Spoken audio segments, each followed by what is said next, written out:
Before I properly start this video, I want you to quickly observe this character, then guess what kind of manga a character like this would be a part of. And if you said something on the lines of Shin-chan or Yotsuba, I'd like to apologize for starting the video like Detective Conan, a series that has published over 100 manga volumes and has serialized over 1,000 chapters and counting. What started out as a story its author anticipated would only last 2 months, has now become one of Japan's biggest properties, likely thanks to its anime adaptation and the movies that have been releasing every year since 1997. There's a new one coming out this year.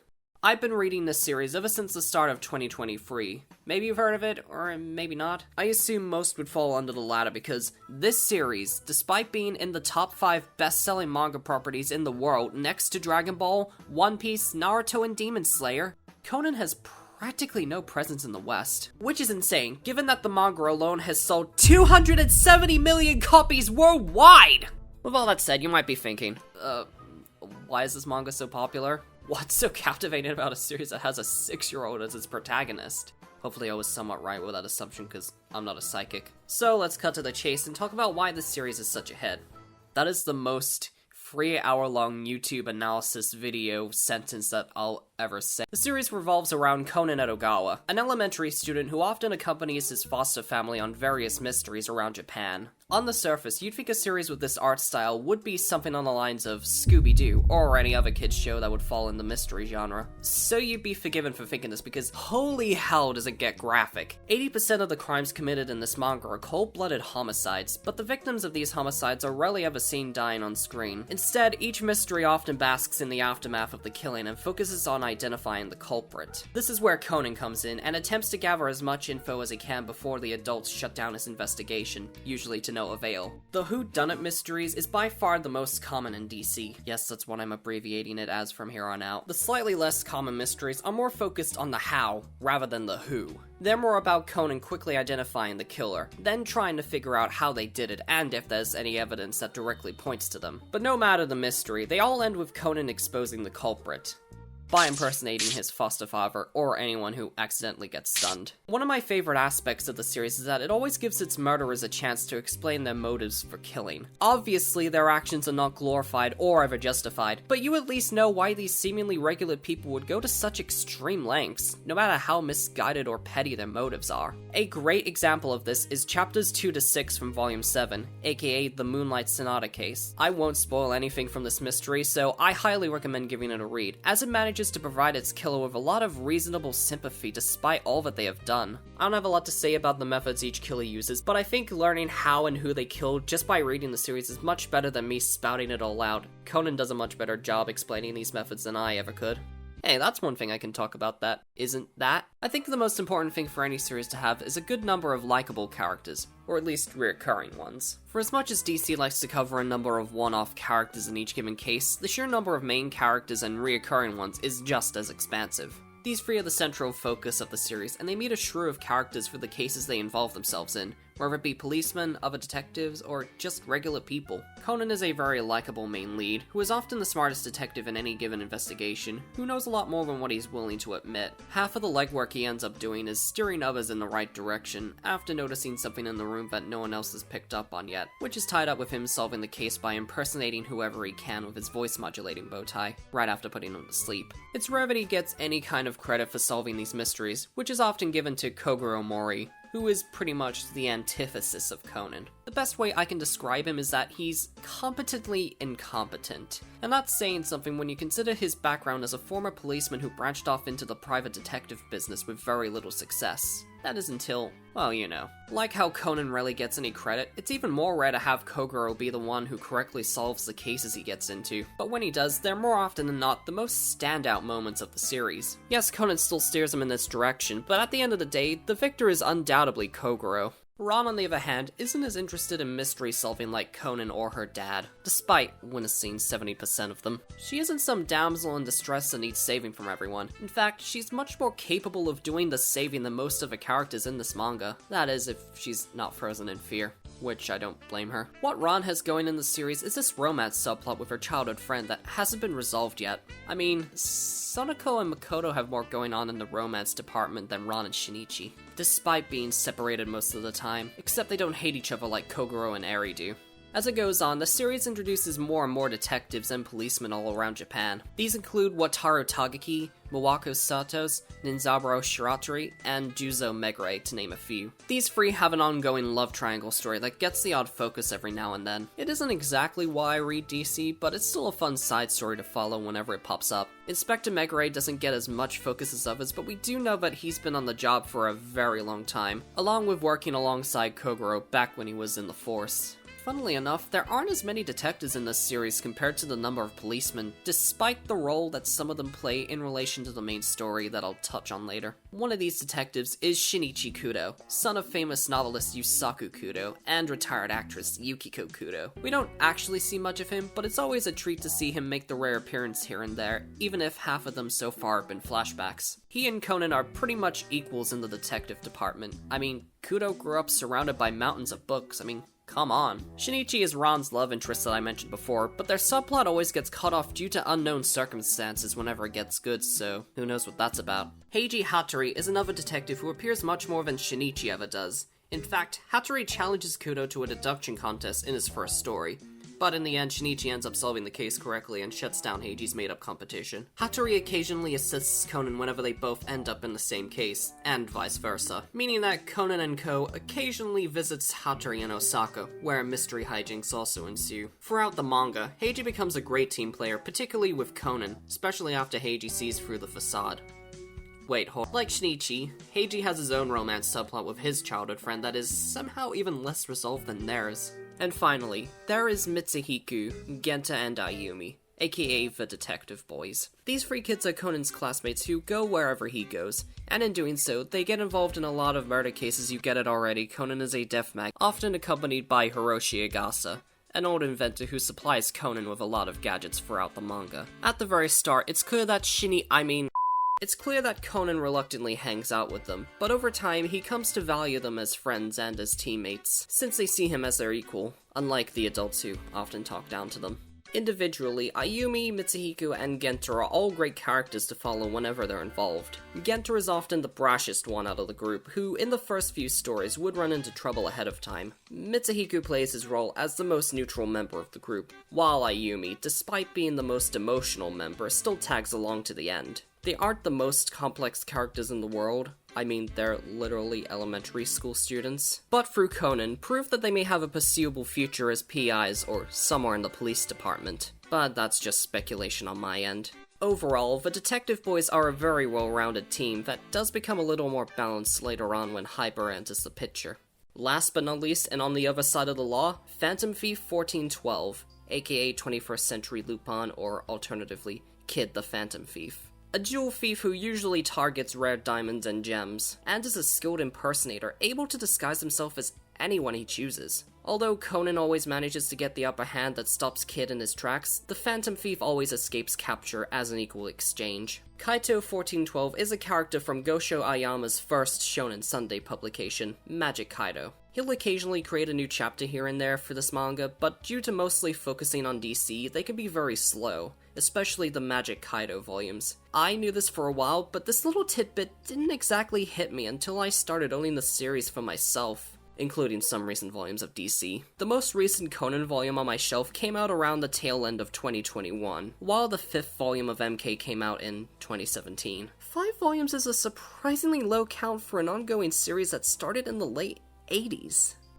Oh, sorry for going on that tangent. I kinda ran out of characters I can say stuff about, so I'm just gonna talk about the series' history of localization to pad out the runtime. In the early 2000s, Detective Conan finally got big enough for anime localizers and TV channels to consider translating both the manga and anime. Fox Kids was allegedly one of these programming blocks that considered introducing this series to its young viewers, except no one up above did their homework on what Detective Conan is even about. They allegedly tried heavily censoring the shit out of everything, before they just gave up. Then, 4 years later, Funimation and Viz Media separately scooped up the rights to the anime and manga respectively. May 4th, 2004 would be when Funny released the now dubbed Case Closed on the Adult Swim block, while Viz released their first translated volume on September 7th that same year. When comparing the two, the manga came out the most unscathed. I'm guessing because it was released only a few months after the show started airing that it had to abide by most of the changes Funimation made, like the Americanized names. Such ironic gems include Jimmy Kudo, Serena Sebastian, Richard Moore, Harley Hartwell, Nicholas Santos, Herschel Agasa, Detective Simone, Harry Wilder, Joseph McGuire, and Vi Greythorn. And for some reason, Kazuha Toyama, the character who has by far the highest number of name changes, managed to debut in the manga with her original name. These were probably from a couple of the DC video games they brought overseas, but I wouldn't know where to look. I can tell you where Hybera got hers because I actually played it. It was in the Meropolis Investigation, a Wii game that came out on May 17th, 2007, while the character's manga debut in Volume 18 came out 2 months later, carrying the game's alternate name for Hybera, Anita Haley. My guess is that, since it had been a few years since Funimation ceased dubbing the show in movies, they might have decided to go with this more recent change to Ai's name, but I'm not entirely sure. My knowledge on Funimation's decision to change Detective Conan's name to Case Closed for their English distribution isn't as expansive. Apparently they got cold feet thanks to a lawsuit that Spike Lee threw the Nation Network's way, who accused the channel of profiting off his name with their rebrand meant to gain more adult male viewing figures. While this is all very dumb to look back on, Funny made the change in order to not upset Conan O'Brien, or alternatively, Conan the Barbarian. First of all, who the fuck is Conan the Barbarian? And secondly, who the fuck decided to name a barbarian Conan?! Oh fuck. Oh my god. I'd leave it there, but I need to clarify that I haven't found any other mention of this lawsuit anywhere else other than this Game Rant article. So this might be an over-exaggeration. Exaggeration or not, what we're left with at the end is the current title that DC uses to this day in the West. In Funimation's defense, this name isn't bad. It's a perfectly fine name change that just happens to be bogged down by its presentation. The typeface, the colors, the wonky letters, and that damn footprint screams kid-friendly to me. Which isn't something you want to do when your show/manga has graphic depictions of death in it. I think with a small but simple makeover, these issues can be resolved very quickly. And I don't mean change Case Closed back to Detective Conan, because that would not fix anything. I found this edit on Pinterest, aka screw you, we're not gonna link the original image source.com, and whoever made it drew the manga's Japanese name in the presentation style of Case Closed. And it inadvertently shows that even if you restore the original title, the colors, everything, etc., aren't gonna save it. Just for the fun of it, I took a swing at creating a much more fitting title design for both the manga and anime. Now, I'm not saying that Viz or Bang Zoom should use any of these, but if titles like Dragon Ball can have different logo designs throughout each different print, then I think they can do the same for Case Closed if they ever decide to give the series the 3-in-1 treatment. But the most I can ask for is that Viz can finally let the characters use their official names, rather than the localized names they've been bound to for the last 20 years. The Viz volumes even acknowledge their proper names in Aoyama's anecdotes, and sometimes in the actual chapters themselves, so maybe now you understand why I'm making a big deal out of this. The fact that these changes are starting to pop up in other translated Shonen Sunday properties doesn't help much either. If Bang Zoom can distribute a dub for the anime, with the original character names, I'm Shinichi Kudo. That just makes Viz Media look extremely out of touch, especially when it comes to this one specific manga series.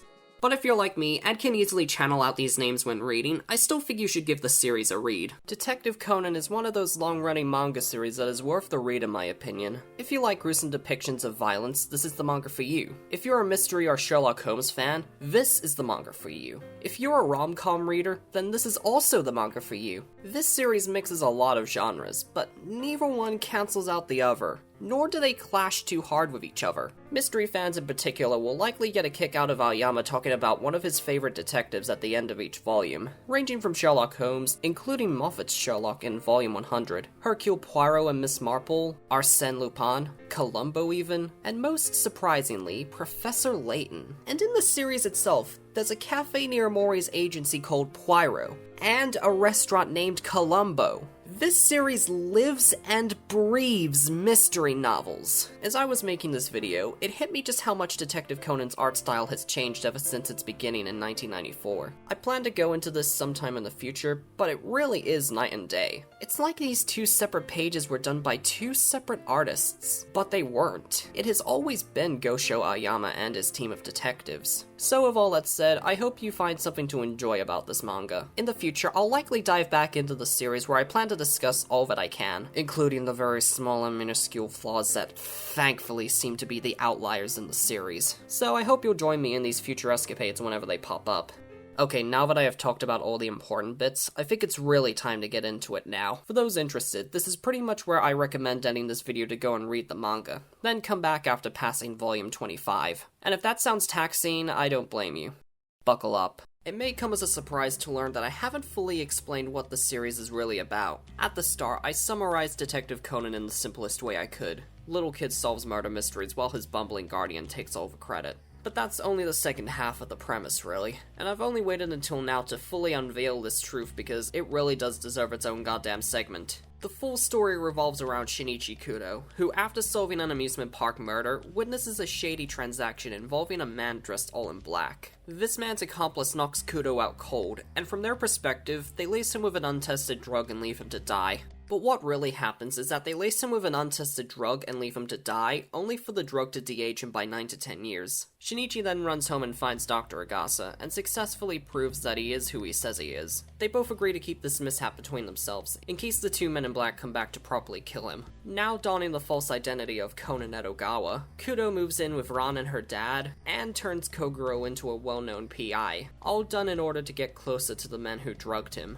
Meaning that, yes, I was lying throughout the video, Conan and Shinichi are the same character, I'm sorry! Going back to Gosho Aoyama, he was asked to make his own mystery manga, taking inspiration from the Kindaichi case files, a mystery manga that was serialized in Weekly Shonen magazine, a completely separate publication from Weekly Shonen Jump. But rather than just follow suit with the teen detective format, Aoyama decided to flip the premise on its head, turning the capable high school sleuth into a kid who no one really pays any attention to. So Shinichi often plays off his innocent appearance, which either backs his culprit into a false sense of confidence that leads to their arrest, or dread whenever he pulls the real detectives closer to the truth. All of this is why I think Conan is a very strong protagonist who has pretty much carried the whole manga for me, which makes it a problem when focus is put on other characters, like those in the police force, who are great characters to follow, don't get me wrong, but I'm significantly less interested in what's happening because my attention is glued to the main character. If you couldn't tell already, I'm someone who gets very invested in the story's main lead, to the point that if there's a spin-off in the universe the main character is in,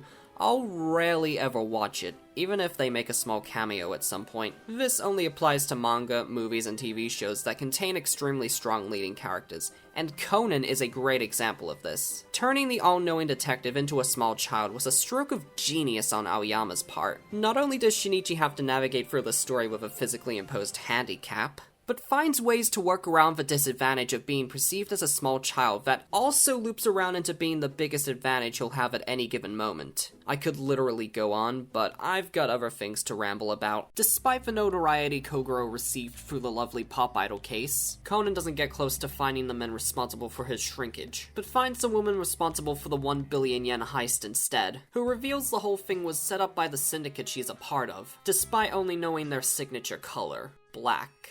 Thanks to Akemi Miyano, the police find the stolen money before the syndicate, but conclude that her death was the result of a guilty suicide. Theoretically, Aoyama might have still been under the impression that DC wouldn't last long, as a few of these early plot threads are very close together, that being Shinichi's shrinkage, the discovery of the syndicate, and the liquor code names. While on the way to attend a wedding, Conan reunites with the men in black, wiretapping their seats only to discover that they've placed a bomb on the train. As quickly as the men leave, Conan manages to derail their plans to kill their now useless contractor, but more significantly, discovers the men's code names, gin and vodka. I personally think that this was the point in the manga where Aoyama realized that what he created was like lightning in a bottle. for lack of a better term, and decided to space out Conan's encounters with the Syndicate much more than previously. To put it in perspective, the distance between the two Black Organization cases was around 17 chapters long. Not counting the other two cases I'll be touching on soon, the next BO-centric case starts 79 chapters later. Jesus. In between these encounters are two cases that do significantly little in plot progression, but do a lot for world and character building. For example, Shinichi meets Conan's mother. Yes, Conan's mother. An extremely strange coincidence, especially since Conan's just a fake identity. One kidnapping later, we learn that this shady duo are in the Syndicate of Men in Black, armed with even more poison they plan to test on others. It seemed that Inspector Megure didn't keep quiet about Shinichi's involvement in the case prior to this one. Now he's no longer safe under the pseudonym of Conan Edogawa. But in actuality, it was all a ruse set up by Shinichi's parents, to show him how much danger he'll be in if they find out who he is. Despite the offer to fly with his parents to America and leave the Syndicate to the authorities, Shinichi declines, as he doesn't want to give up when he's barely just started. So they return Conan to the Mori family, along with a paycheck to keep him there. I'd say this is a pretty good note to end the video on. I'll go further beyond this video at a later date because if I continued past this point, I'd never finish this damn video, so trust me when I say I'm doing us all a favor. It's unclear when Detective Conan will end, even after reaching the 30th anniversary of its debut in Shonen Sunday magazine. As Aoyama stated in a UT magazine interview, the continuation of DC has always been thanks to the constant flow of inspiration and motivation he's gotten whenever he thought he was done with Conan. But something tells me that Detective Conan could be ending very soon. If I were to guess, I'd say somewhere between 2026 and 2030. I don't know how solid my statement is, considering I'm only close to reaching chapter 500. I have some catching up to do. Thank you for watching. Can I just say that seeing Gosho Aoyama in an Animal Crossing shirt was not something I had on my bucket list.